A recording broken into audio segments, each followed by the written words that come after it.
Saint Luc. Luc chapitre 24.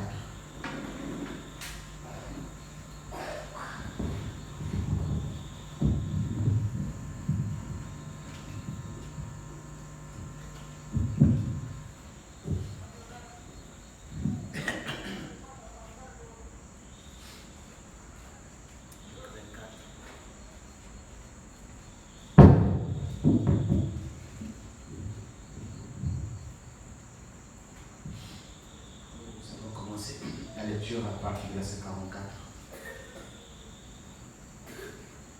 À partir du verset 44, nous lisons la parole du Seigneur. Puis il leur dit, c'est là ce que je vous disais lorsque j'étais encore avec vous, qu'il fallait que s'accomplisse tout ce qui est écrit de moi dans la loi de Moïse, dans les prophètes et dans les psaumes. Alors il leur ouvrit l'esprit afin qu'ils comprennent les Écritures. Amen. Seigneur, bénisse sa parole.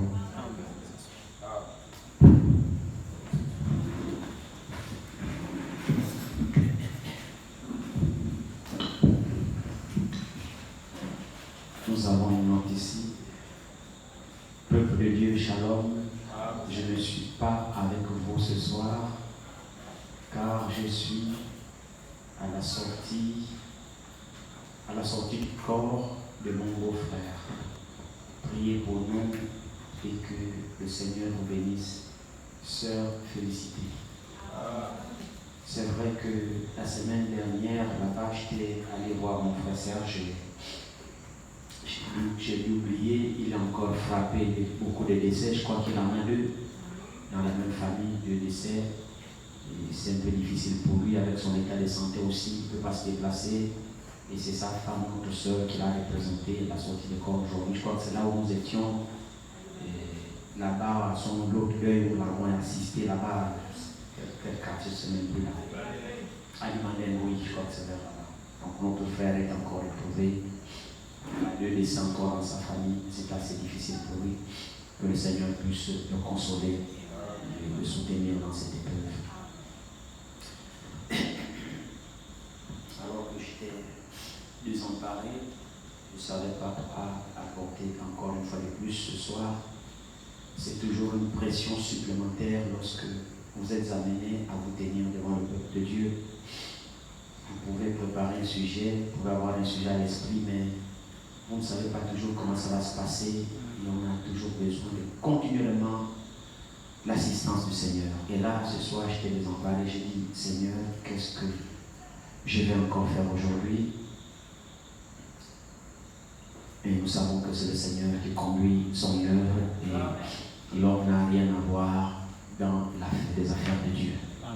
Si seulement nous pouvons nous abandonner dans les mains du Seigneur, et puis le Seigneur, il a dit que l'œuvre de l'Éternel prospère entre ses mains.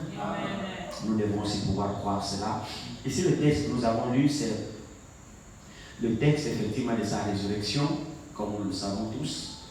À sa résurrection, le premier jour de la semaine, et il y a Marie de Magdala et Jeanne, elle est appelée aussi Jeanne, donc l'autre Marie, elle s'appelle Marie-Jeanne, Marie donc la mère de Jacques.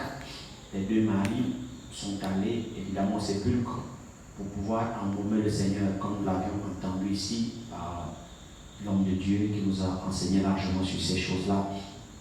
Ici effectivement, donc les 2 Maries sont allées pour pouvoir embaumer le corps et elles sont arrivées. Elles ont trouvé le premier constat, c'est que la pierre était roulée et que le Seigneur ne s'y trouvait plus. Et 2 anges leur apparurent pour leur dire, pourquoi cherchez-vous le vivant parmi les morts? Il n'est plus ici, il est en Galilée, comme il a dit, c'est là-bas où vous le trouverez. Alors les 2 femmes sont retournées, évidemment, rapporter cela aux disciples pour dire que bon, nous sommes rendus au sépulcre, le Seigneur est ressuscité, voici 2 anges, 2 hommes, nous avons croisé 2 hommes, et voilà, ainsi de suite, ainsi de suite. Alors pendant que les sœurs détournaient ce témoignage aux frères qui étaient là-bas, ainsi de suite, les frères ne croyaient pas. Alors Pierre est sorti en courant pour lui-même aller toucher du doigt au sépulcre. Il a couru lui-même, il est arrivé au sépulcre. Les choses étaient comme les sœurs avaient témoigné. Pierre est revenu ainsi de suite. Alors, ils étaient tous là en train de raconter, mais finalement, qu'est-ce qui s'est passé? Oh, le Seigneur était avec eux, frère. Ils passaient tout leur temps à expliquer les Écritures, à leur annoncer que vous allez tous m'abandonner. Vous allez tous m'abandonner, le Fils de l'homme va être livré entre les mains des pécheurs, je vais mourir, je vais ressusciter le 3e jour. Il a donné toutes ces choses-là. Mon heure est déjà proche. Par Gethsemane, il a dit, vous n'avez même pas pu veiller 1 heure avec moi. Veillez, priez, la chair est disposée, mais l'esprit est faible, ainsi de suite. Donc il avait annoncé tout ce qui devait lui arriver. Mais les disciples avaient du mal à pouvoir croire ces choses-là. Ils avaient du mal à... Il y a un type parfait ici, si vous remarquez, même lorsqu'il a parlé à Pierre, il a dit à Pierre, lorsqu'il a annoncé, mais vous allez tous m'abandonner. Vous allez tous, vous qui êtes là ici, je vous ai choisi, vous tous vous allez m'abandonner. Alors Pierre va dire, non Seigneur, si tout le monde t'abandonne, moi je ne t'abandonnerai pas. Alors Pierre a engagé un débat avec le Seigneur. Le Seigneur lui a regardé, puisqu'il parlait un peu fort. Le Seigneur lui a regardé, il lui a dit, toi-même qui parles beaucoup là, avant que le coq n'aura chanté, tu m'auras déjà renié 3 fois. Malgré tout ça, Pierre dit non, moi je ne suis pas là, non. Je ne veux pas te renier, Seigneur, non, ainsi de suite. Et comme le Seigneur avait déjà vu la chose d'avance, tout ce qu'il annonce doit toujours s'accomplir. Que tu crois, que tu ne crois pas, ce qui sonne la bouche du Seigneur, ça s'accomplira. Pourquoi? Parce que le Seigneur a déjà vu la chose. Il a déjà vu la chose. Il sait que la chose arrive. Mais toi, tu doutes parce que tu n'as pas encore fait la chose. Alors le Seigneur a annoncé. Pierre a douté, le Seigneur n'a pas discuté avec Pierre. Alors il est arrivé au moment maintenant où on l'a saisi, Judas l'a livré. Et puis on est venu, on s'en a saisi le Seigneur, on a commencé à le trimballer, le bastonner comme un malpropre. L'arrestation du Seigneur était brutale. Oui. C'était brutal, c'était comme ils avaient affaire à un brigand, un bandit de grand chemin qui était recherché par Interpol, j'en sais rien. Ils ont pu, le Seigneur, commencer à le brutaliser. Et devant cette violence-là, les disciples étaient peureux, ils ne pouvaient pas défendre. Alors ils ont essayé un peu de jouer. Pierre a pris l'épée, il a tranché l'oreille d'un soldat, l'oreille est tombée. Jésus a dit, pourquoi toi tu fais ça? Moi je n'ai pas besoin de votre aide. Je pouvais invoquer une légion d'anges, la légion d'anges vient combattre pour moi, laisse. Le Seigneur a ramassé l'oreille du soldat romain, il a soudé l'oreille. Vous savez quand vous lisez ces gens-là, vous dites, mais ces gens-là, même en voyant un tel miracle, ne peuvent pas comprendre que non, l'homme là, laissons les soeurs de là. L'oreille par terre, il ramasse l'oreille, il soude. L'oreille retourne bien là. Devant tous, ce n'est pas en cachette. Vous ne pouvez pas changer la vie pour dire que non, l'homme là, il est suspect. Mais comme c'était déjà arrêté, il ne pouvait pas ne pas faire ça. C'était arrêté, c'est comme ça. C'est comme si vous suivez un film qui a été tourné depuis. Vous êtes devant l'écran de télévision, vous suivez les actions. D'abord crier, ah, mais attention, il ne t'écoute pas. C'est vrai, non? Tu vas seulement faire le Coran. Ah, non, je ne suis pas là-dessus, je ne suis pas. À bon boudé, tu changeras. Là, le film est tourné depuis. C'est comme ça que vous voyez avec la parole que vous voyez. Tout ce que vous voyez, ce qui est écrit là, ça a été déjà arrêté depuis le ciel. Est-ce que vous le croyez? Tout ce que vous voyez écrit là, c'est ce qui doit s'accomplir. Ça a déjà été arrêté depuis le ciel par Dieu lui-même. Il a seulement envoyé des témoins, il dit écrivez, il y aura telle chose, il y aura telle chose se passera, telle chose se passera, telle chose se passera, telle chose se passera. Il dit allez-y, prêchez, dites, annoncez aux gens que telle chose se passera. Mais que tu doutes, que tu crois, que tu fasses quoi, tu ne changeras rien. C'est pourquoi Jésus a dit jusqu'à ce que la terre et le ciel passeront sur le désir, aucun iota de trait de cette lettre ne disparaîtra sans son accomplissement. C'est ça que nous devons comprendre, que ce qui est écrit ici, ce n'est pas un homme. Alors, un conseil d'amis, croit. Parce que par ton incrédulité, tu ne changeras rien.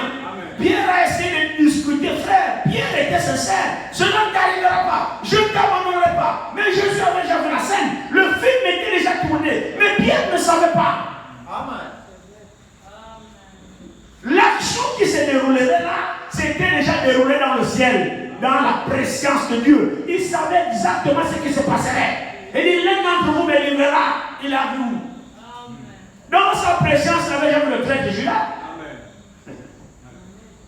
Que Dieu nous aide. Amen. Et parmi cela, il a aussi annoncé qu'il y aura des croyants, ceux qui ne croiront. qui sont les membres de mon épouse, qui seront esprit de mon esprit, parole de sa parole. Ceux-là aussi insisteront. Amen. C'est parce que l'église est là. L'église est là. Frère, ce que Dieu a annoncé s'accomplit. Oui. Alors Pierre a dit, oh non, Seigneur, moi, tout ça, comment je t'abandonne pas. Jésus a dit, ok, il n'y a pas de souci, c'est toi qui vois. On a arrêté le Seigneur, ils l'ont brutalisé, les disciples dispersés, ils ont fui. Quand ils ont fui, Pierre avait déjà oublié son serment. Oui, c'est juste. Mais Jésus n'a pas oublié. Non. Pierre a déjà oublié, oh, Seigneur, moi je te dis que tu connais, moi jamais, moi tu me connais mal. Et quand on a attrapé tous, sauf qui peut, le Seigneur a dit, vous allez tous m'abandonner. Amen. Il avait déjà vu la scène. Alors Pierre, maintenant, comme Pierre typifiait la foi, bien sûr la foi intellectuelle, lui suivait même le Seigneur en cachette derrière. On l'amène, nous le bastonnons, on l'amène. Pierre avait mal, mais il n'a pas le courage.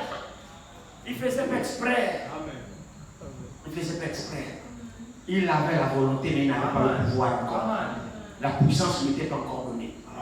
Alors, lui là, on te reconnaît d'avoir été adopté parce qu'on te reconnaît par ton langage. Amen. C'est ce que quelqu'un lui a dit. On te reconnaît parce que toi tu parles comme tu as leur langage, les gens qui étaient avec toi. Non, je connais pas ça, je connais pas ça. Ah, mais tu parles comme eux. Le chrétien a un langage. Amen. C'est pourquoi quand nous parlons encore comme les païens, mani, vous les enfants. Il y a un problème. Votre langage est païen. C'est clair. Mani. Ils ont même un français maintenant qui passe, c'est parce que le français, vous appelez mais ça comment. Ils ont une façon de parler qui est bizarre dans les enfants. Je le Wanda sur toi, je ne sais pas ce que ça veut dire. Le Wanda, le way là, le way, mais sortez de tel langage, mon Dieu. Sortez le chrétien est langage. Les Bawé, les Bawanda, c'est quoi ça? Amen. C'est vrai. Comment les enfants ont eu de telles paroles comme ça, de tels propos? On vous identifie par votre langage. Vous pouvez venir à l'église, mais si dans votre bouche c'est les Bawé, les Bawanda, je ne sais pas comment vous parlez de ça. On saura, même si tu viens à l'église, tu es un païen. Clair. Amen. Amen. Même si tu veux t'asseoir, là, tu chauffes seulement les bancs, en réalité tu es un païen. Amen. Parce que tu es dans le Bawanda, le Bawé. Amen. Donne-moi le oui, c'est même pas ce que ça veut dire. Sortez de ces choses-là. Amen. Le chrétien a un langage. Amen. Vous le croyez? Amen. Alors, 3 fois on a identifié Pierre. Pierre dit non, je connais pas ça, je jure. Sur serment. Alors Pierre attend.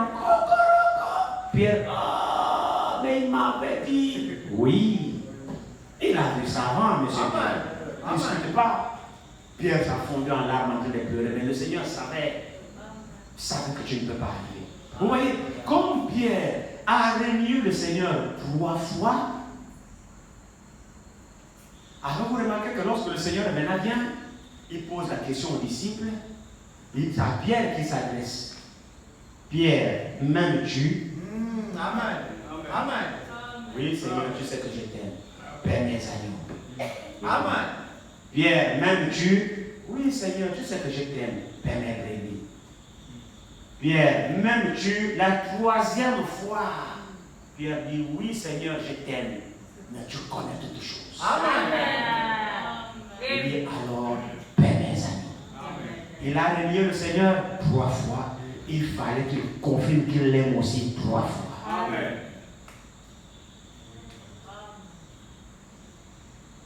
Tout ce qui est écrit finira par s'accomplir. Parce que ce n'est pas par la volonté de l'homme que l'écriture a été écrite, mais c'est par la volonté de Dieu. Amen.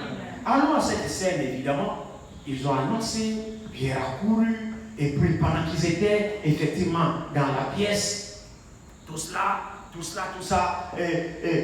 deux disciples, c'est là où les 2 disciples se sont mis à marcher, ils partaient de Jérusalem pour Emmaüs. Pendant qu'ils marchaient, c'était Cléopas et l'autre disciple, que la Bible ne donne pas le nom, la Bible n'identifie pas le nom, c'est Cléopas et l'autre disciple. Alors ils étaient en marche, c'était dimanche matin. C'était même à la résurrection, le premier jour de la semaine. Alors ils étaient en train de marcher, ils partaient à Emmaüs. Pendant leur chemin, ils étaient en train de se lamenter de la situation qui s'est produite. Oh, mais vraiment, pourquoi? Parce qu'ils avaient cru en Jésus.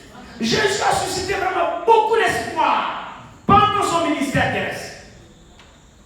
Il a beaucoup fait pour les disciples. Alors, ça, il a impacté leur cœur. Regardez très bien si je reviens. Passage ici qui dit. On va peut-être lire ça. Luc 24. Commençons verset 15 de Luc 24. Il dit, pendant qu'ils parlaient, ils discutaient, Jésus s'approcha et fit route avec eux. Mais leurs yeux étaient empêchés de le reconnaître. Il leur dit, de quoi vous entretenez-vous en marchant? Et ils s'arrêtèrent, l'air attristé. L'un d'eux, nommé Cléopas, lui dit, es-tu le seul qui, séjournant à Jérusalem, ne sache pas ce qui est arrivé ces jours-ci? Quoi?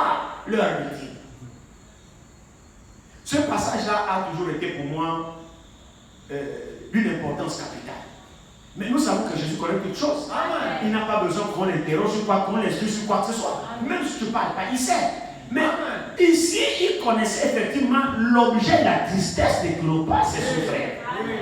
Il savait l'objet de leur conversation. Ils étaient en train de converser au sujet de ce qui est arrivé à Jésus. Alors il dit, Jésus a fait chemin, il a apparu. Puisqu'il était déjà dans la théophanie, il n'était plus dans le corps de chair, il était dans mort ressuscité, il a récupéré sa théophanie. Le corps qui a la faculté d'apparaître et de disparaître. Même si vous avez tout fermé, la théophanie apparaît. Il disparaît. Vous ne pouvez pas tuer la théophanie. Alors il était dans sa théophanie, il apparaissait, il disparaissait, il apparaissait, il disparaissait. Et là, il les a apparus.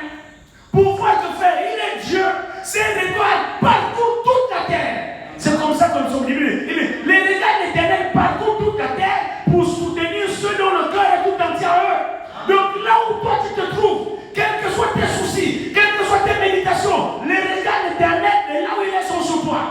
En fait, Dieu, il est partout à la fois. Il n'y a pas de situation qui échappe à Dieu.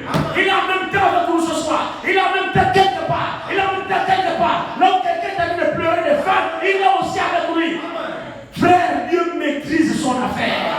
Il est omniscient, omnipotent. Il n'y a rien, c'est dit. Même si tu es malheureux, abandonné, mais il est là avec toi dans le secret. Frère, Dieu est grand. On ne peut pas limiter Dieu. Alors il voyait les femmes, il voyait les disciples qui étaient entristés, il était partout à la fois, ainsi de suite. Alors il a fait chemin avec eux. Mais là où il a apparu là, il est aussi ailleurs. Amen. On ne peut pas expliquer ça, frère. C'est pourquoi il est digne d'être Dieu. Alléluia. Ne discutons pas avec lui. Croyons-le. Amen. Alors il a fait son apparition. Il connaissait l'objet de leur tristesse. Il connaissait ce pourquoi il parlait. Il savait parce qu'il est Dieu. Amen. Alors curieusement, maintenant il va apparaître et puis il va poser des questions. Est-ce qu'il faisait exprès? Non. Regardez très bien ici. Regardez très bien ici. Il dit. On va retourner peut-être un peu en arrière, à partir du verset 13, il dit, et à partir du verset 13, ici, il dit, et voici ce même jour, 2 disciples allaient à un village nommé Emmaüs, éloigné de Jérusalem de 60 stades, et ils s'entretenaient de tout ce qui s'était passé. Alors, pendant qu'ils parlaient et discutaient, Jésus s'approcha et fit route avec eux. Amen. Amen. Mais leurs yeux étaient empêchés de le reconnaître. Il leur dit, de quoi vous entretenez-vous en marchant? Et ils s'arrêtèrent, l'air attristé. L'un d'eux, nommé Cléopas, lui dit, es-tu le seul qui, séjournant à Jérusalem, ne sache pas ce qui est arrivé ces jours-ci? Quoi? Leur dit-il. Il insiste, et pourtant il sait. Vous voyez comment nous devons comprendre ça? C'est-à-dire, Dieu a donné, nous a donné des bouches pour confesser. Amen. Romains chapitre 10 dit, celui qui croit de son cœur et qui confesse de sa bouche, amen, sera sauvé. Amen. Il faut que nos bouches servent à quelque chose. Amen. C'est vrai qu'il sait ce que tu as dans ton cœur. Il sait ça. Alléluia. Tu n'es pas obligé de parler pour qu'il le sache. Il le sait. Mais quand même, il faut que ta bouche Sinon, on confesserait dans le cœur, bon Seigneur, je me réponds, tu ne parles pas, tu confesses dans ton cœur. Il sait déjà que là tu es en train de confesser. Non, mais finalement ta bouche est sincère à toi. Ta bouche est faite pour parler. On t'a donné la voix pour parler. On peut le louer dans le cœur aussi. C'est que dans le cœur qui est celui-là, il le loue là-bas. Mais il a besoin d'entendre les voix. Amen. C'est pourquoi nous avons les bouches pour parler, les voix pour parler. Ça doit servir à sa gloire. C'est pas qu'il ignorait l'objet de leur conversation, mais il voulait les entendre. Il voulait les entendre qu'ils confessent ça de leur propre bouche. C'est pas que Jésus ignorait, mais les bouches sont faites pour confesser, pour déclarer. C'est pourquoi dans la présence de Dieu, ne laissons pas bouche bée. Si c'est pour louer, il faut louer. Si c'est pour prier, il faut prier. Il ne faut pas dire que non, j'ai prié dans le cœur. Non, priez à haute voix. Il veut t'entendre. C'est pour ça qu'il t'a donné la bouche. Que nos membres servent à le glorifier. Amen. C'est vrai, non? Amen. Pendant qu'il parle, il dit, l'un de Clopas, c'est Jésus, mais est-ce le seul qui séjourna à Jérusalem ne sache pas ce qui est arrivé ces jours-ci? Quoi leur dit-il? Et ils lui dirent, tu vois, ils lui dirent, pourtant il connaît, hein? Est-ce que vous êtes bien d'accord là? Amen. Il connaît tout, non? Plus que celui, mais il s'agit de lui-même. Amen. Mais il dit encore, il dit quoi? Il dit, c'est quoi? Quoi? Oh, mais tu es le seul ici qui donne ça, mais quoi? Il veut les entendre. Amen. Toi parle, dis-lui, parle. Amen. Alléluia. Il sait. C'est pas qu'il ne sache pas, mais il veut que tu parles. Amen. Celui qui croit de son cœur et qui confesse de sa bouche est sauvé. Amen. C'est vrai, non? Amen. Alors ici, il dit, regardez très bien ici, il dit, quoi leur dit-il? Je suis au verset 19. Et ils lui répondirent. Ce qui est arrivé au sujet de Jésus de Nazareth, c'est lui-même qui est là. Amen. Qui était un prophète puissant en œuvre et en parole. Alléluia. Devant Dieu et devant tout le peuple. Amen. Donc les actions de Jésus étaient devant les hommes et devant Dieu. D'ailleurs, Nicodème a témoigné. Nous savons que personne ne peut faire les œuvres que Dieu fait si Dieu n'est avec lui. Donc, les actions de Jésus étaient puissantes et devant Dieu et devant les hommes. Amen. Même les hommes confirmaient ces actions. Alléluia. Alors les deux disciples ici disent ça à Jésus lui-même. Ils disent, et comme les principaux, verset 20, et comment les principaux sacrificateurs et nos magistrats l'ont lié pour le faire condamner à mort et l'ont crucifié. Vous voyez ici, les principaux sacrificateurs et les magistrats. Donc les religieux et les politiques se sont unis pour crucifier la parole. Amen. Alors ici il dit, verset 21, maintenant écoutez très bien, verset 21, nous espérions que ce serait lui qui délivrerait Israël. Mais avec cela, voici le 3e jour que ces choses se sont passées. Mais M. Cléopas, si vous savez lui-même que vous parlez là, il est déjà ressuscité. Amen. Alléluia. Bien, mes frères et sœurs, nous devons comprendre beaucoup de choses dans cette leçon ici. Peut-être on va terminer cela. Vous voyez que quand cette histoire s'est passée, Cléopas et l'autre disciples étaient des croyants. Ils étaient attristés.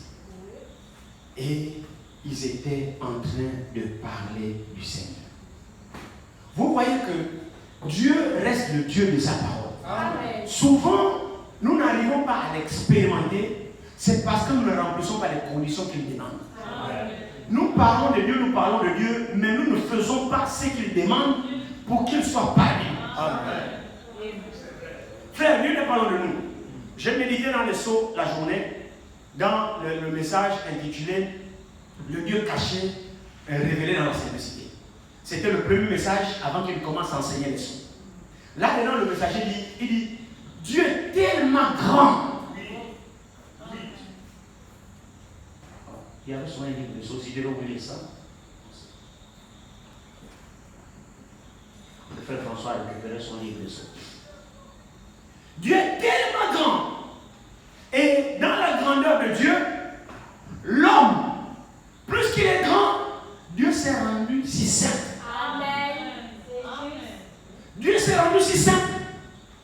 qu'il agit dans la simplicité. Et ce sont les simples qui peuvent le recevoir. Maintenant, dans la simplicité de Dieu, l'homme, lui, il est resté grand. C'est pourquoi, pour comprendre Dieu, ils sont allés dans les écoles séminaires, les érudits, l'éducation raffinée, la théologie, parce que pour eux, ils ont Dieu est tellement grand, donc il faut des grandes études, de hautes études pour comprendre Dieu. Mais ils n'ont pas compris que le Dieu tellement grand s'est rendu si simple pour venir au niveau de l'homme. Et il n'y a que des simples qui peuvent recevoir Dieu. C'est pourquoi Paul dit, le monde dans sa sagesse n'a pas connu Dieu. Frère, Dieu est simple. Et je dirais même que Dieu est même plus simple que l'homme. C'est peut-être une déclaration saisissante, mais c'est la vérité. L'homme est plus compliqué que Dieu. Dieu, c'est la chose qui est la plus simple. Il ne change pas, il ne varie pas. Quand tu fais ce qu'il te dit, tu le trouves. C'est ça que. Amen. Mais l'homme, lui, il est changeant. L'homme est plus compliqué même que Dieu. Dieu agit dans la simplicité, mais l'homme avec ses propres pensées rate Dieu. Frère, Dieu est avec nous. Dieu est au milieu de nous. Le problème qu'il y a avec nous, c'est que nous, on n'a pas les yeux pour le voir. La chose, elle est là. C'est là la clé de la chose. Amen. Qui peut comprendre que Pierre, un illettré, Pierre ne savait même pas écrire son nom. Tu prenais un livre, tu écris Pierre s'efface, tu donnes le papier, tu même le renverser. C'était un pécheur de poisson. Il n'a jamais été à l'école. Qui peut comprendre que c'est un illettré que Dieu va donner les clés du ciel? Combien savent que Dieu a donné les clés du ciel à Pierre? C'est Pierre qui avait les clés du ciel. Donc Pierre ouvrait, il envoie qu'il veut, il ferme qu'il veut. Amen. Il dit, je te donne les clés du royaume, c'est pas moi. C'est Jésus même qui a donné les clés du royaume. Donc c'est Pierre qui a la responsabilité pour ouvrir le ciel et t'envoyer là-bas. Qui est illettré? Oh, le grand docteur, les pharisiens, qui pouvaient comprendre ça? Personne. Dieu agit parmi les simples. Et ce sont les simples qui voient Dieu. Dieu n'a pas changé sa façon d'agir. Si tu es simple dans ton cœur, tu verras Dieu qui est simple. Dieu se révèle au simple. Pas les raffinés là. Tes hautes études, garde ça pour toi-même. Mais avec Dieu, laisse tes études. Descends. Dieu agit dans la simplicité. Et ceux qui sont simples voient Dieu dans leur vie. Quand nous remplissons les conditions, Dieu apparaît. Amen. Pourquoi Jésus a apparu aux deux disciples? Mais les deux disciples n'étaient pas en train de critiquer. Cléopas et l'autre disciple n'étaient pas en train de raconter, oh frère, tu n'as pas mangé, je cherche le travail, oh frère, comment ça se passe avant? Non, non, non, non. Non, non, non. Il parlait de la parole. Il parlait au sujet des choses de Dieu. Alors quand les conditions sont réunies, c'est-à-dire que l'objet de notre conversation, ce qui est dans notre cœur, si c'est Dieu, voici les hommes que Dieu visite. Amen. Quand vous êtes ensemble, vous parlez d'un frère, vous parlez d'une soeur, frères et sœurs, le frère n'est pas un sujet de conversation. Moi je suis désolé, la soeur n'est pas un sujet de conversation. Le sujet de conversation que nous avons, c'est Christ. Ah, si l'église peut comprendre ça. Il y a longtemps que nous serons loin, je vous assure. Le jour que nous comprendrons que le frère n'est pas un sujet de conversation, que la soeur n'est pas un sujet de conversation, quand nous sommes ensemble, frère, on fait un grand pas. Quand nous sommes ensemble, nous avons un sujet de conversation, c'est Christ. Oh, il y a tellement à dire à son sujet, frère. Il y a tellement à dire sur la parole. Et voici le genre de communion auquel le Saint-Esprit descend. Voici le genre de rencontre dans lequel Jésus visite. Quand il voit que vous êtes autour de la parole, vous êtes en train de parler des affaires du Père, le sujet du royaume, de l'enlèvement, de vos vies, de tout ça. Comment faire pour marcher avec Dieu? Comment faire? Dieu descendra parmi vous. Ça dépend de ce que nous créons autour de nous pour que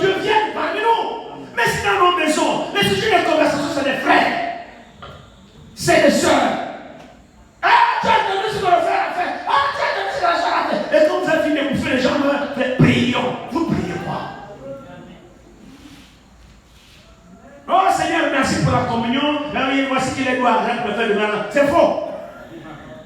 Amen. N'appliquez pas les doux.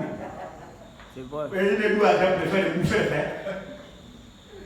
Il n'y a pas de douceur là. Il n'y a pas. Et pendant toute votre communion, le Saint-Esprit n'a même pas été parlé. C'est vrai. Jésus n'était même pas votre combat. Frère, c'est la vérité. Cléopas et l'autre disciple se sont préoccupés des affaires au sujet de la parole. Amen. Ils conversaient au sujet de la parole. Alors quand les conditions sont réunies, eh bien Jésus vient. Amen. Il vient parmi vous. Amen. Mais regardez ce qui est très bien ici. Regardez. Regardez ici. Lisons un peu. Regardez. Il dit ici, il dit, nous espérions que ce serait lui qui délivrerait Israël. Mais avec cela, voici le 3e jour que ces choses se sont passées. Il est vrai que quelques-unes des femmes d'entre nous ont fort étonnés. S'étant rendues de grand matin au sépulcre et n'ayant pas trouvé son corps, elles sont venues dire que des anges leur sont apparus et ont annoncé qu'il est vivant. Ils sont en train de faire le récit avec Jésus lui-même. Mais ils ne savent pas. Alors Jésus leur dit, verset 25, ô homme sans intelligence, et dont le cœur est lent à croire tout ce qu'ont dit les prophètes, ne fallait-il pas que le Christ souffre ces choses et qu'il entre dans sa gloire? Et commençant par Moïse et par tous les prophètes, il leur expliqua dans toutes les Écritures ce qui le concernait. Amen. L'écriture s'accomplira.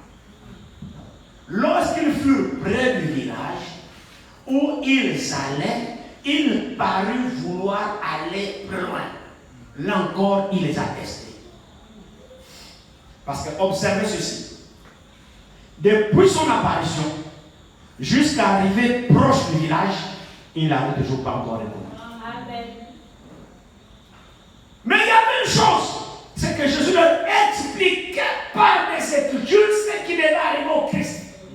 Donc pendant leur lamentation, ils voient un 3e compagnon à qui leur pose des questions. Les gars, de quoi parlez-vous? Alors ils ont renseigné ce compagnon au sujet de ce qui s'est passé. Or, ce compagnon qu'ils renseignent là, c'est celui-même qui sait tout. C'est Jésus. Mais ils étaient voilés. Alors, pendant qu'ils ont dit cela, Jésus va leur dire, oh homme sans intelligence, et dont le cœur est là à croire tout ce qu'ont dit les prophètes. Fallait-il pas que le Christ souffre toutes ces choses? En d'autres termes, pourtant j'étais avec vous, je vous ai annoncé ces choses, mais vous n'avez pas cru. Alors, qu'est-ce qu'il a fait en ce moment? Il a répété la prédication en commençant par Moïse. Leur expliquer par les Écritures. Oh frère, c'était une bonne réunion ce jour-là, sur le chemin de Maïs. Alléluia. Il passait des moments merveilleux. Une réunion supplémentaire avec le Seigneur comme prédicateur. Entre leur passant en revue les Écritures concernant le Messie, concernant Christ. Et frères et sœurs, remarquez très bien eux-mêmes ce qu'ils témoignent. Lisons-les un peu, lisez. Ils disent ici, il dit ici. Alors, lorsqu'ils se sont approchés du village, il parut vouloir aller plus loin. Avez-vous entendu ça? Il marchait à 3. Quand ils arrivent proche du village, il faisait déjà soir. Alors, il parut vouloir. Dans le terme, il a fait semblant de s'éloigner d'eux. Il ne voulait pas s'éloigner d'eux. Mais il a fait semblant de s'éloigner d'eux pour voir s'ils vont le retenir. Pour voir si en eux, ils se sont plus. Oh, gloire à Dieu. Merci Seigneur. Pour voir si la conversation de la parole, ils se sont intéressés. Est-ce qu'ils peuvent le retenir encore que non, reste avec nous? Ou bien oui, la prédication ne dérange pas. Donc il a jaugé, est-ce qu'ils ont de l'hospitalité? Est-ce que ma compagnie à leur sein les a plu? Ou bien ils veulent se débarrasser, moi je les embête, je les dérange. Alors il parut vouloir aller pour voir quelle est leur réaction. Vous, quand vous écoutez la parole, Alléluia. quel effet cela fait en vous? Amen. Ce que les gens voient, c'est fait tard, bientôt maintenant, on a fini, mais tu parles trop. Ou alors, il y a un effet quand vous écoutez la parole et que vous voulez retenir le Seigneur, que le Seigneur parle encore. Frères et sœurs, parut vouloir aller plus loin. Il parut vouloir aller plus loin. Il parut vouloir aller plus loin. C'était pour tester. Maintenant, remarquez. Si les deux disciples lui auraient dit, bon, d'accord, dans la paix, oh. Ah, tu parles, ok, d'accord, dans la paix. Le Seigneur ne serait jamais levé là. Amen.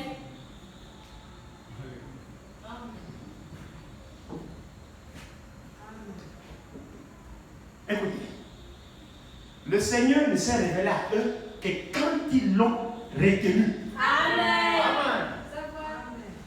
Non, il fait soir, ne parle pas, viens avec nous. Viens te reposer, ne parle pas, viens avec nous. Pourquoi? Il se plaisait à s'accompagner. Pas dans les critiques, mais la parole qu'il donnait avait un effet dans leur cœur. C'est pourquoi ils n'ont pas voulu se séparer avec lui. Non, Seigneur, viens. Ils ne savaient pas que c'est le Seigneur. Hein? Jusque-là, ils ne savaient pas. Ils ne savaient pas. Mais seulement ils expérimentaient quelque chose dans leur cœur pendant que Jésus les parle en chemin. Alors quand il parle de vouloir aller plus loin, ils l'ont retenu. Non, on ne parle pas. En d'autres termes, d'accompagner nous plaît. Et en plus, il se fait soit rien d'abriter. Alléluia. Mais c'est parce que la parole brûlait là-bas. Il voulait entendre l'homme la parler. Non, on ne parle pas encore. Parle-nous. On se sent bien. Nous, on se sent comment devant la parole. Il y en a quand Dieu parle, on dort. On est ensemble. Amen.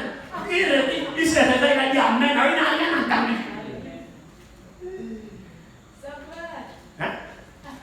Vous pensez que pendant que Jésus parlait à Cléopas et l'autre disciple, l'un de eux avait le temps de sommeiller? Non. Ah, frère, regardez très bien ici. Il dit ici, il dit. Mais il dit, regardez, verset 28. Lorsqu'ils furent près du village où ils allaient, il parut vouloir aller plus loin. Mais ils le pressaient. Pas des paroles légères. C'est-à-dire qu'ils étaient déterminés de ne pas se séparer de lui. L'acte s'accompagnait, le plaisait tellement, ils se sentaient bien. Au travers de cet homme, ils ne savent pas qui est cet homme, mais ils savent une chose, que la compagnie de ce monsieur nous plaît bien. C'est un étranger. On ne sait même pas qui il est, il ne s'était même pas présenté. Regardez très bien ici. Mais ils le pressaient en disant, reste avec nous. Quand le soir approche, le jour est sur son déclin. C'est vrai, non? Il le pressèrent. Il le pressèrent, mais en réalité, il se plaisait à s'accompagner. La parole avait de l'effet dans le cœur. Regardez très bien ici. Il dit ici. Il dit. Devant leur insistance, il entra pour rester avec eux. Un inconnu que vous ne connaissez pas. Il apparaît ces jours à vous. Il se met à vous parler. Maintenant, il veut déjà se parler de vous. Vous le retenez. Un étranger, vous ne savez pas qui il est. Frères et sœurs, jusque-là qu'ils l'ont retenu, les deux disciples ne savaient pas que c'était le Seigneur. Amen. Amen. Vous le croyez? C'est écrit. Maintenant, posez-vous la question, pourquoi ils ont retenu cet homme? Pourquoi nous demandons cet homme? Non, ne parle pas, viens avec nous. Ne voyez-vous pas que la compagnie de cet homme, ils étaient bénis? Amen. Je ne sais pas comment vous voyez. Regardez ici, il dit, maintenant écoutez très bien. Pendant qu'ils étaient à table, avec eux, ils ont fait quoi là? Ils ont manifesté ce qu'on appelle l'hospitalité. Nous voulons seulement recevoir des gens que nous connaissons. Mais là, je vous apprends que jusque-là, jusqu'à sa table avec lui, ils ne le connaissaient pas. Amen. Mais ils le reçoivent, ils font la table, nous mangeons. Mais c'est qui? Quelqu'un a parlé de nulle part, pendant que vous êtes en train de parler, bonjour, vous êtes attristé, et puis il a apparu, vous l'avez jusqu'à chez vous, vous lui faites même la table à manger.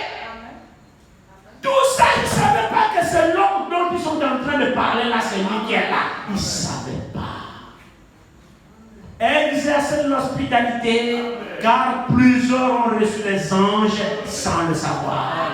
Mais nous aimons toujours recevoir des gens que nous connaissons. La boue, il a me plaît, oui. Oh, le frère, je bouge le frère. Tu fais même tout pour qu'il quitte toi. Les attitudes que vous dégagez, lorsque les gens viennent vous rendre visite, on peut voir les mines que tu n'es pas content de me voir chez toi. On peut voir, tu peux jamais me faire vite pour que je parte. Ou alors tu peux me retenir, ça dépend. Regardez très bien ici, il dit, pendant qu'ils étaient à table avec eux, il prit le pain et après avoir rendu grâce, il le rompit et le leur donna. Alors leurs yeux s'ouvrirent et ils le reconnurent, mais il disparut devant eux. Amen. Alléluia. Amen. Tout ce temps, il a caché son identité. Amen. Il faisait seulement le avec eux. Amen. Il ne parlait pas des frères. Amen. Il ne critiquait pas une sœur. Amen. Il ne parlait pas mal de quelqu'un. Amen. Il parlait seulement des Écritures. Amen. Et comme les dispositions étaient réunies, Amen. là où 2 et 3 sont assemblés en mon nom, c'est-à-dire l'objet de vos conversations, c'est le Seigneur. Amen. Voici le rassemblement en son nom. Amen. C'est pas quand nous nous rassemblons pour apprendre, pour faire mon savoir, ce que mon savoir avait fait. Vous n'êtes pas rassemblés en son nom là, en son nom. Laissez mon savoir là où il est. Parlez du Seigneur. Amen. Alors il se joindra à vous. Amen. S'il ne l'aurait pas reçu, il n'allait jamais reconnaître que c'est lui. Amen. Maintenant, il a fait un signe. Quand il était souvent avec eux dans la chair, il avait une façon de rompre le pain qu'il connaissait. Et quand il a fait ça, il a rompu le pain de la façon dont il le rompait. Il a disparu. Maintenant, regardez la suite ici. Regardez très bien. Regardez. Alors leurs yeux s'ouvrirent. Il le reconnut, mais il disparut de devant eux. Au même moment, il a pris un couteau que lui-même connaît. Je ne sais pas comment il fait ça. C'est bizarre, hein? Comment il fait? Il n'a pas un bouton avec lui qu'il a pris, qu'il le fait disparaître, un bouton, il apparaît. Non. Il apparaît quand il veut, il disparaît. Comment il fait? J'en sais rien. C'est ce qui fait qu'il est Dieu. Amen. Amen. Il disparut. À table là, il disparut. Maintenant, regardez très bien. Et verset 32. Il disparut devant eux. Et ils se dirent l'un à l'autre. Notre cœur ne brûlait-il pas au-dedans de nous lorsqu'il nous parlait en chemin et nous expliquait les Écritures? Souvent nous avons cette habitude, maintenant c'est devenu une répétition dans les prières à certains moments, comme le prophète priait, Seigneur, parle-nous, afin qu'on sorte de cette réunion, nous puissions dire, comme ceux qui reviennent du chemin de maïs, nos cœurs ne brûlent pas au-dedans de nous. C'est devenu maintenant de rester dans la prière. Mais est-ce que nous comprenons? Amen. Souvent les frères, Seigneur, parle-nous, afin qu'à la sortie de la réunion, nous puissions dire, nos cœurs ne brûlaient pas au-dedans de nous lorsque nous parlait. Il faut maintenant que le cœur brûle. Maintenant là, il a envie de parler. Que le cœur brûle. Amen. Vous voyez que c'est devenu même des récitations simplement. Mais les disciples ici, vous voyez qu'il y avait de l'effet dans le cœur. Quand la prédication sortait en marchant, ils étaient tellement touchés par ce cœur. C'est pourquoi lorsqu'ils arrivaient au côté du village et qu'ils voulaient faire semblant de parler, non, ne parle pas. Continue. Viens, continue. Parce qu'il y avait des faits dans le cœur. C'est ça les dispositions des cœurs. Quand les cœurs sont disposés, la parole rentre. Mais quand les cœurs ne sont pas disposés, la parole tombe sur le dos d'un canard. On rentre les mêmes, on sort les mêmes. Vous voyez que les dispositions des cœurs sont importantes. Pour que la parole de Dieu atteigne le but. Pour que la parole de Dieu agisse. Pour que la parole de Dieu accomplisse ses desseins. Il a dit qu'on est Isaïe. Il dit, ma parole à moi, pas la parole des hommes. Il dit, ma parole à moi ne sort pas de moi. Et retournez sans effet. Amen. Donc quand Dieu parle, il parle pour un but. Et le but là doit s'accomplir. Quand nous venons à l'église, frères et sœurs, mais c'est pour que Dieu nous parle. Qui le croit? C'est pour que Dieu nous parle. Et quand Dieu nous parle, forcément il parle pour notre besoin. Et quand Dieu parle, il faut faut que la parole de Dieu atteigne le but. Mais pour que la parole de Dieu atteigne le but, il faut que nous ayons des dispositions des deux disciples d'Emmaüs.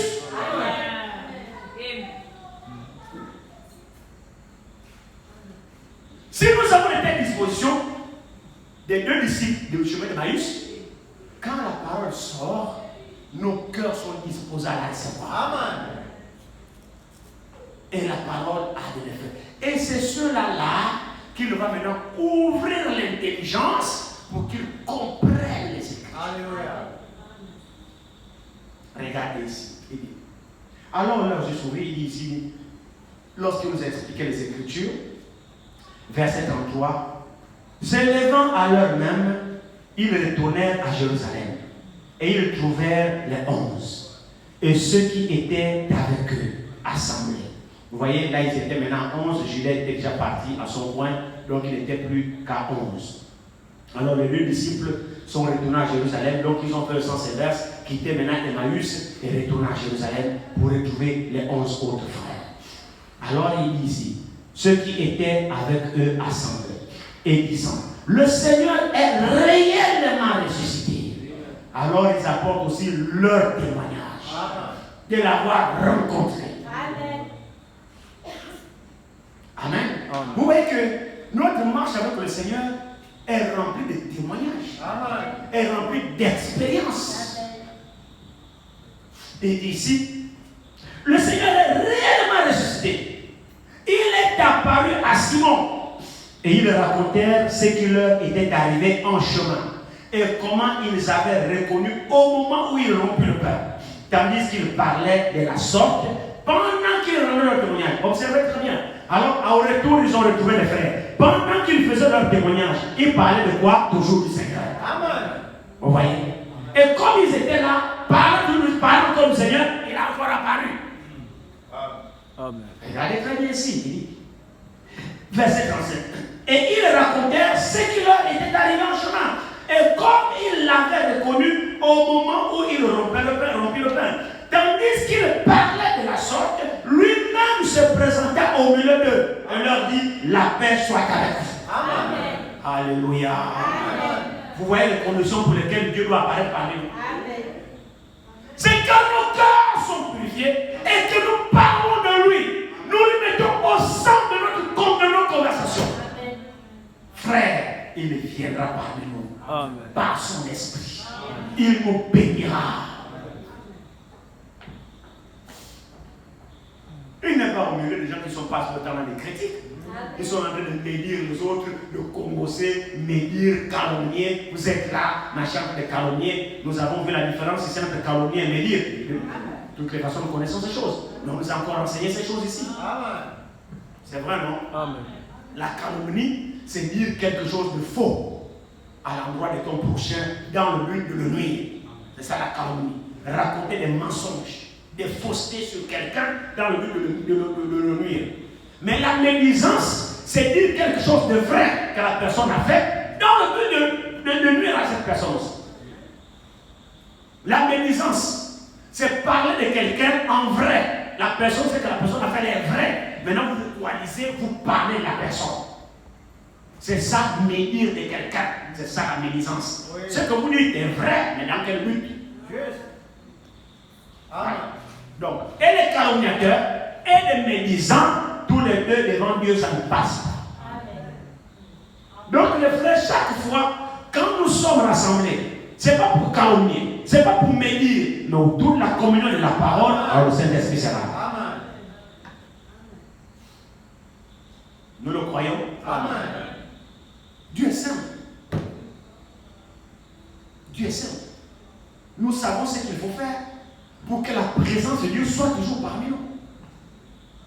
Dieu ne change pas. Venons aux réunions avec des cœurs purs. Amen. Prenons le temps de prier. Fais le vide dans ton esprit. Seigneur, parle-moi. Amen. Purifie mon cœur. Amen. Quand tu viens comme ça, frère, le Saint-Esprit te connaît. Ce n'est pas le prédicateur. Non. Le prédicateur n'a rien à voir. Il n'a rien à voir, je vous assure. Amen. Mais comme il est votre Dieu à vous, il vous connaît. Il connaît votre besoin. Il sait que tu as prié. Il sait que tu as un souci. Il sait ça. Alléluia.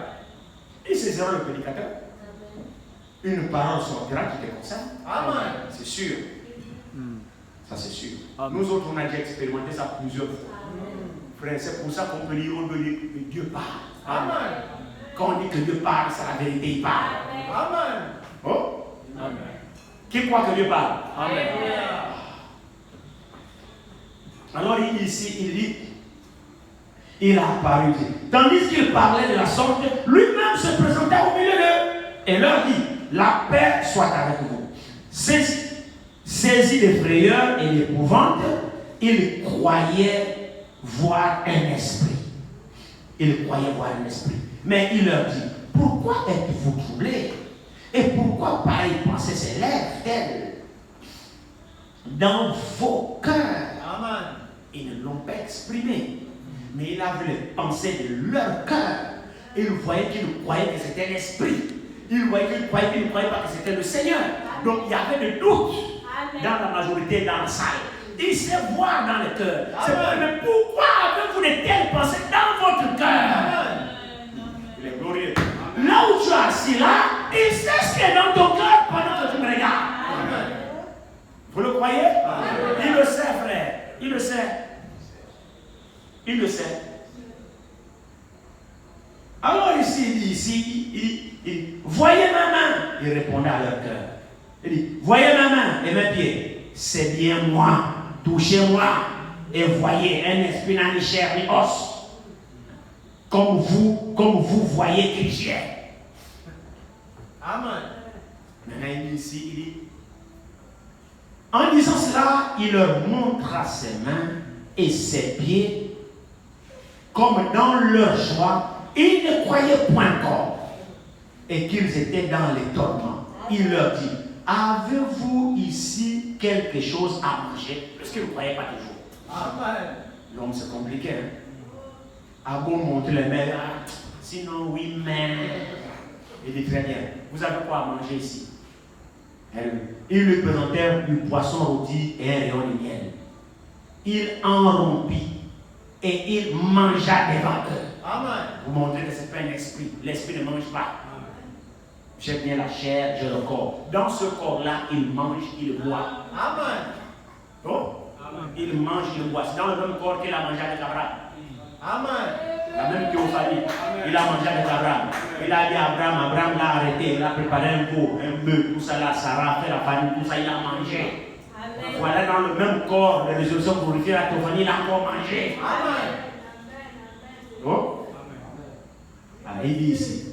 Puis il leur dit, c'est là ce que je vous disais lorsque j'étais encore avec vous, qu'il fallait que s'accomplisse tout ce qui est écrit de moi dans la loi de Moïse, Amen. dans les prophètes et dans les psaumes. Amen. Frère, vous ne voyez pas par cette affirmation de lui-même que toute la Bible alors parle de lui. Amen. La Bible est composée de la loi de Moïse, des prophètes Oui. et des psaumes. Amen. Amen. Est-ce que l'Église est avec nous? Alléluia. Il prend toute la Bible. Ça parle de moi. Amen. Et là, vous prenez Hébreux 10. Dans le rôle du livre, il est question de moi. Amen. Amen. Donc, toute la Bible que vous voyez là parle de Jésus. Amen. Donnez-moi un bon amen. Amen. Toute la Bible ici parle de Jésus. Amen. C'est pourquoi le prophète dit, si vous lisez la Bible, chaque verset, vous ne voyez pas Jésus, ni réalisez. Vous lisez mal. Même quand on parlait de l'agneau pascal, les sacrifices, ceci, tout ça là, c'est Jésus. En figure, en préfigurant. Jésus en type. Toute la Bible parle de Dieu. Amen. Toute la Bible parle de Jésus. Et si la Bible parle de Jésus, mais Jésus a une épouse, Jésus a des fils et des filles. Amen. Donc là, on parle de Jésus, mais on parle aussi de ses fils. Amen. Donc dans les Écritures aussi, il est question de vous. Il est question des croyants. Amen. Si tu es croyant, c'est que tu es dans l'Écriture. Alléluia. C'est vrai, non? Amen. Alors il dit ici, mais parlant, écrit de moi dans la loi de Moïse, dans les prophètes et dans les psaumes. Amen.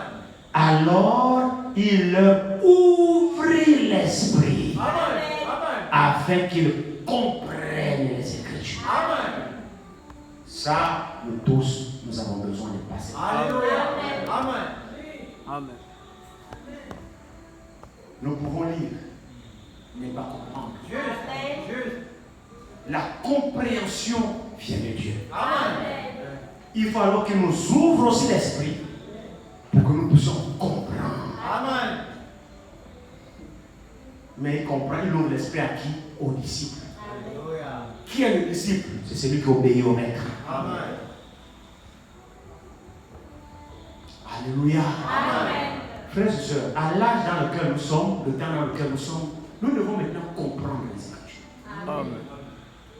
Notre esprit doit être ouvert par la révélation surnaturelle. Amen. Et il nous communique le plan divin. Ça permet à ce que nous sommes plus dans la confusion. Amen. Parce que lui-même il a annoncé dans Joël 2 que vers les derniers jours, je répandrai mon esprit sur toute terre. Vos fils et vos filles prophétiseront. Vos vieillards auront le songe. Et vos jeunes gens des visions. Et mon peuple ne sera plus jamais dans la confusion. C'est notre temps. Alors pour ne pas être dans la confusion, il faut qu'il nous ouvre l'esprit. Pour que nous puissions comprendre les Écritures. Parce que si nous ne comprenons pas les Écritures, un meilleur risque d'être dans la confusion. Amen. Et c'est le temps dans lequel nous sommes. Amen. Alléluia. Où le Seigneur doit nous ouvrir l'esprit, que nous puissions comprendre les Écritures. Maintenant, quand nous comprenons les Écritures, alors nous comprenons quelle est la volonté de Dieu, nous comprenons qu'est-ce que Dieu veut de nous, nous comprenons comment il faut l'adorer, nous comprenons comment il faut venir dans sa maison, nous comprenons quelles sont ses exigences, nous comprenons comment nous comporter, nous comprenons ce qu'il faut faire pour le plaire lui. Amen. Il doit nous ouvrir les Écritures. C'est vraiment très important. Alors il leur ouvrit l'esprit afin qu'ils comprennent les Écritures. Et il leur dit, ainsi il est écrit que le Christ souffrirait et qu'il ressusciterait des morts le troisième jour. Et que la repentance et le pardon des péchés seraient prêchés en son nom Amen. à toutes les nations. Amen. À commencer par Jérusalem. Vous êtes témoins de ces choses. Amen. La repentance et le pardon des péchés doivent être prêchés dans le nom de Jésus. Amen. Donc, mon frère, ma soeur, le pardon n'est qu'en Jésus. Amen. La vie éternelle n'est qu'en Jésus. C'est pourquoi tous ceux qui n'adorent pas Jésus sont dans l'erreur. On m'a toujours fait le reproche, frère. Je ne pense pas que quelqu'un sera assez fort pour me museler, même si vous m'enfermez. Quand il s'agit pour l'évangile, je proclamerai l'évangile. Ils m'ont dit, quelqu'un m'a fait, oh non, quand je parle de PD, machin, on risque de censurer notre page YouTube. Ils n'ont qu'à censurer. Je ne me tairai pas. Amen. Ils n'ont qu'à censurer. Le péché va être condamné. Amen. Pourquoi je me tais? On va pas dire le pédo, si je dis le pédo, on va censurer. Ils n'ont qu'à censurer. Amen. Mais je ne peux pas me taire. Amen. Mais c'est vrai, je ne m'attaque pas à la religion de quelqu'un. Je prêche l'évangile. Amen. On vient de finir le ramadan, soi-disant le mois de purification. Ils ne sont pas purifiés. Les péchés sont sur eux. Regardez la Bible ici. Regardez la Bible. La Bible dit, il leur dit ainsi. Il leur dit, ainsi il est écrit que le Christ souffrirait et qu'il ressusciterait des morts le troisième jour. Verset 47. Et que la repentance et le pardon des péchés seraient prêchés en son nom. Amen. Ou seulement à Jérusalem? Non. Seulement aux Juifs? Non. À toutes les nations. Non, commencez d'abord par Jérusalem. Donc si vous voulez le pardon des péchés sans Christ, dites aux musulmans, sortez d'Allah.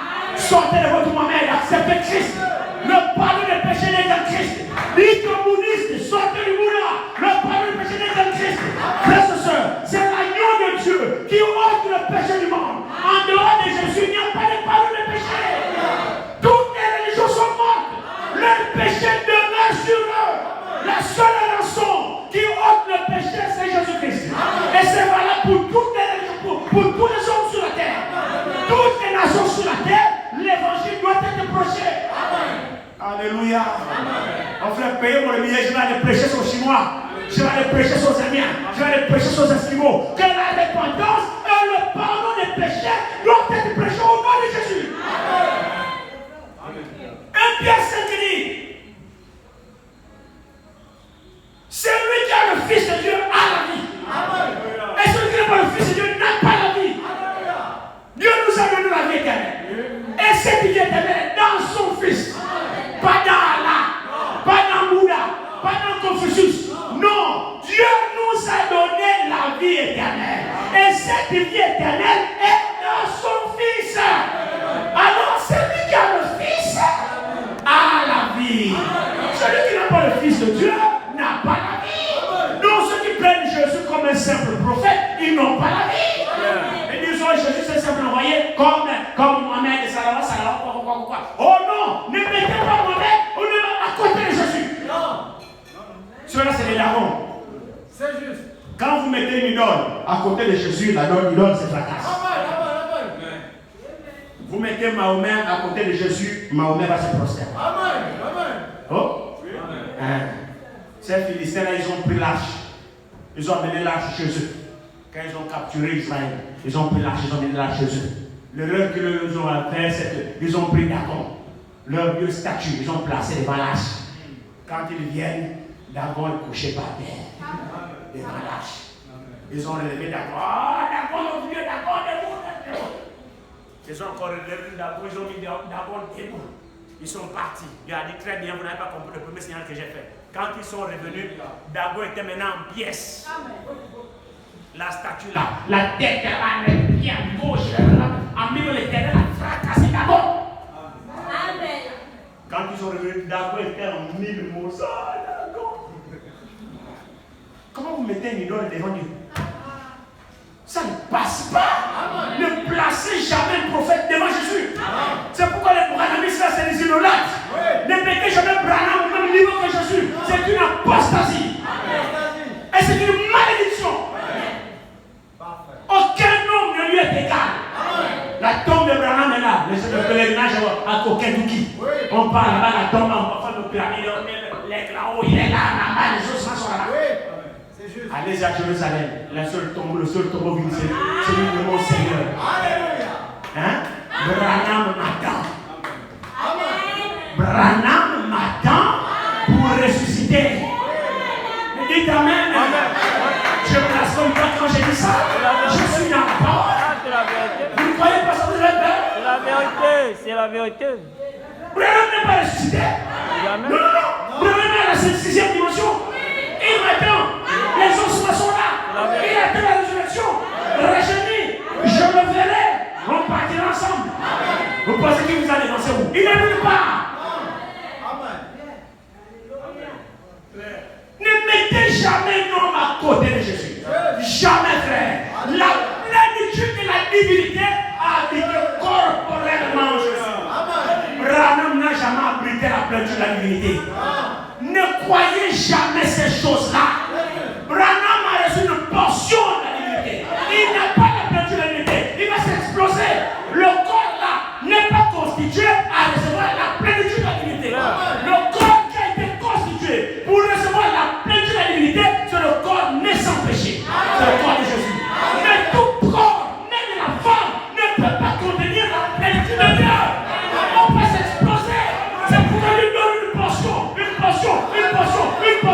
Mais la plénitude sans Jésus, parce qu'il est un corps sans péché.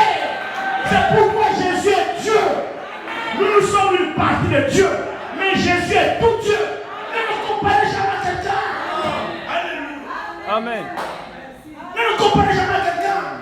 Même si Branham a reçu le ministère du Fils de l'homme, Branham n'est pas le Fils de l'homme.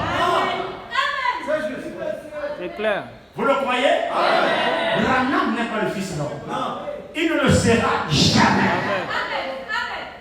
Le Fils de l'homme, c'est le sauveur du monde. Branham n'est pas le sauveur du monde. C'est vrai, non?